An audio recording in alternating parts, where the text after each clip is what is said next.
Salut à tous, alors aujourd'hui on se retrouve pour une nouvelle vidéo dans laquelle on va aborder le sujet de l'infertilité. Donc ça c'est une question, c'est un sujet sur lequel les gens se posent beaucoup de questions et me posent des questions au cabinet.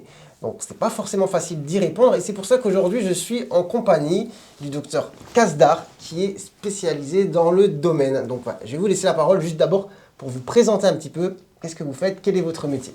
Alors, moi, je suis le docteur Kasdar, je suis médecin biologiste au sein d'un centre de fécondation in vitro à Neuilly-sur-Seine. Je gère toute la partie laboratoire et c'est moi qui conçois les embryons pour pouvoir permettre aux couples de répondre à leur projet parental. Très bien, du coup, on va entrer directement dans le vif du sujet en partant de la question que les gens me posent en général en consultation.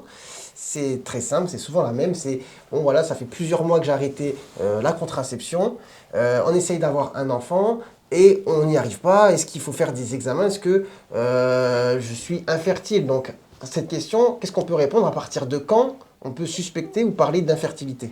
Alors, l'OMS, l'Organisation mondiale de la santé, a défini l'infertilité comme une incapacité à concevoir après 12 mois de rapports sexuels réguliers sans contraception. Cette définition, elle est à prendre en compte en fonction de l'âge de la femme. Si la patiente a moins de 35-36 ans, on estime qu'on peut lui laisser 1 an de rapports sexuels non protégés pour essayer d'avoir un enfant. Si la patiente a plus de 36 ans, ce délai est raccourci. En général, on attend 6 mois et au-delà de ce délai, on pousse les examens pour voir s'il y a une cause d'infertilité. Oh, c'est marrant, j'aurais pensé l'inverse du coup. Plus on est âgé, plus on se laisse un temps plus long. Non, du coup, c'est dans ce Non, sens-là. Du coup, si plus on est jeune, plus on peut se laisser le temps avant de exactement. parler 1 an d'infertilité. maximum, ouais. Un an. Sachant qu'un an, c'est quand même long. C'est vrai que les gens commencent, entre guillemets, à paniquer déjà à partir de 3 4 mois sans Exactement. contraception en se disant, bah, il y a quelque chose qui cloche. Après, attention, par exemple, la patiente de 30 ans, pour qui ça fait 6-7 mois qu'elle essaye d'avoir un enfant, si elle sait qu'elle est porteuse d'une endométriose, par exemple, dont on sait que cette pathologie peut impacter l'infertilité, dans ce cas-là, le délai doit être raccourci. Et si la patiente n'a pas d'antécédents personnels, familiaux, génitaux particuliers, dans ce cas-là, elle peut se laisser 1 an. Ok. Bon, là, on parle souvent, du coup, vous avez entendu de la patiente, mais la question se pose aussi pour les patients, au Exactement. masculin. Donc ça, c'est quelque chose qui est souvent peu connu. Même les gens ne consultent pas forcément sur ce versant-là. Quand il y a un souci dans le couple pour avoir un bébé, c'est la dame qui consulte. Donc maintenant, on va parler quand même de la fertilité masculine. Mm. Est-ce que peut-être vous avez des chiffres, à savoir, ça concerne combien de personnes? Alors, déjà, l'infertilité, ça concerne en France 3,3 millions de couples en général. Quand on regarde le pourcentage des causes d'infertilité, on estime que sur 100 couples, 30% c'est de causes féminines, 30% c'est de causes masculines. 20% c'est de causes mixtes, à la fois une cause féminine et une cause masculine, et les autres 20% c'est des causes idiopathiques, c'est-à-dire qu'on n'a décelé aucune cause d'infertilité dans le couple. Et quand on regarde ces statistiques, on voit que la cause masculine est identique en termes de pourcentage à la cause féminine, mais c'est celle qui est plus délaissée à l'heure actuelle. Oui, c'est quand même, voilà, c'est quand même fou de se dire que c'est quand même l'équivalent homme-femme, alors que Exactement, dans l'esprit de la plupart des gens, c'est chez la dame qui a un problème au niveau de l'utérus, etc. exactement. Donc on va venir peut-être sur les causes de ces infertilités, bah, en tout cas les plus fréquentes. Bah, quelles sont-elles aujourd'hui en France? Alors, la cause la principale d'infertilité, c'est le recul de l'âge de la femme au premier enfant.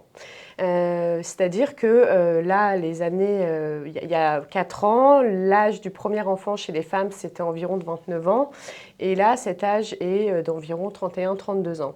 Et on sait que plus la femme avance en âge, plus il est difficile pour elle de concevoir naturellement. Ensuite, la deuxième cause, c'est tout ce qui est exposition aux perturbateurs endocriniens, dont on sait aujourd'hui que ça peut impacter la fertilité masculine ou féminine. Et la troisième cause, ça va être par exemple l'endométriose chez la femme, si elle sait qu'elle est porteuse d'une insuffisance ovarienne ou d'une ménopause précoce. On a aussi le syndrome des ovaires polykystiques et tout ce qui est les causes tubaires, les causes d'obstruction tubaire qui peuvent également impacter l'infertilité. Et du versant masculin, ça peut être toutes les anomalies du spermogramme qu'on peut observer qui peuvent expliquer cette infertilité.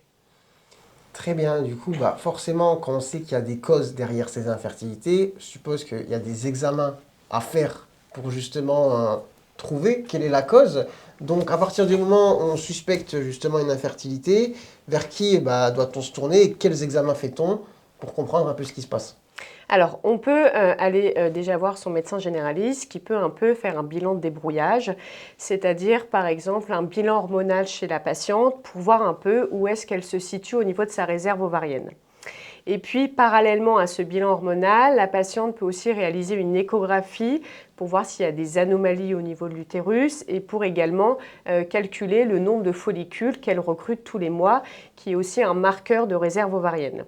Et le troisième examen qui est recommandé, c'est faire un examen des trompes qui s'appelle hystérosalpingographie pour voir si la patiente a une perméabilité tubaire normale qui n'empêche pas les spermatozoïdes de monter jusqu'aux trompes. Et du côté masculin, l'examen le plus recommandé, c'est le spermogramme. Donc l'analyse du spermogramme, c'est-à-dire l'analyse de la concentration en spermatozoïdes, de la mobilité, du taux de forme vivante et du taux de spermatozoïdes normaux. D'accord, très bien. Alors moi j'ai une petite question, bah, c'est pas moi qui ai cette question, mais on me la pose souvent, je n'ai pas forcément la réponse. C'est les femmes me posent souvent la question de la pilule. Est-ce que la pilule joue sur justement les problèmes de fertilité, d'infertilité? Alors ça, c'est une question qui revient aussi souvent. Dans les études, la pilule n'a aucun impact sur la fertilité. C'est-à-dire que la patiente a l'impression que quand elle arrête sa pilule, ses cycles ont un peu du mal à revenir.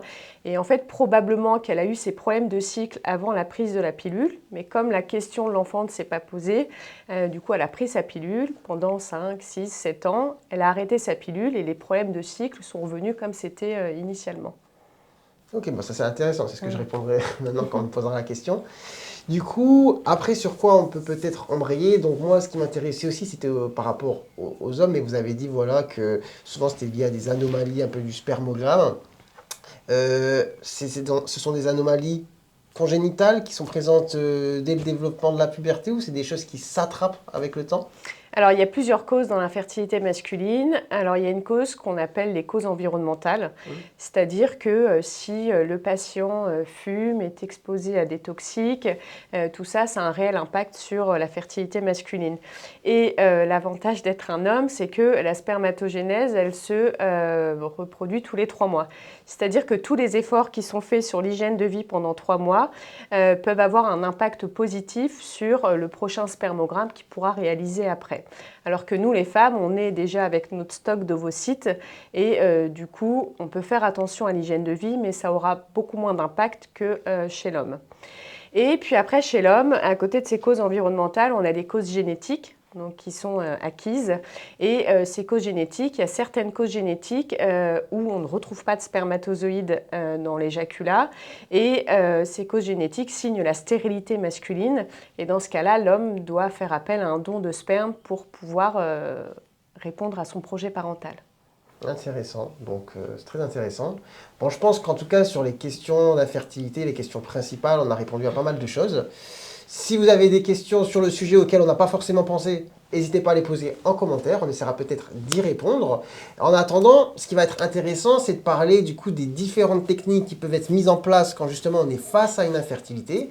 Ça, si ça vous intéresse, pardon, on va se retrouver dans une prochaine vidéo où cette fois on sera au niveau du plateau technique et on parlera des différentes techniques de PMA, de procréation médicalement assistée, pour essayer justement de pallier à ces difficultés pour avoir un enfant. Est-ce que ça vous va? Oui. Ça lui va, donc c'est super. Merci. Voilà, donc sur ce, moi je vous dis à très bientôt pour une nouvelle vidéo. Allez, ciao ciao.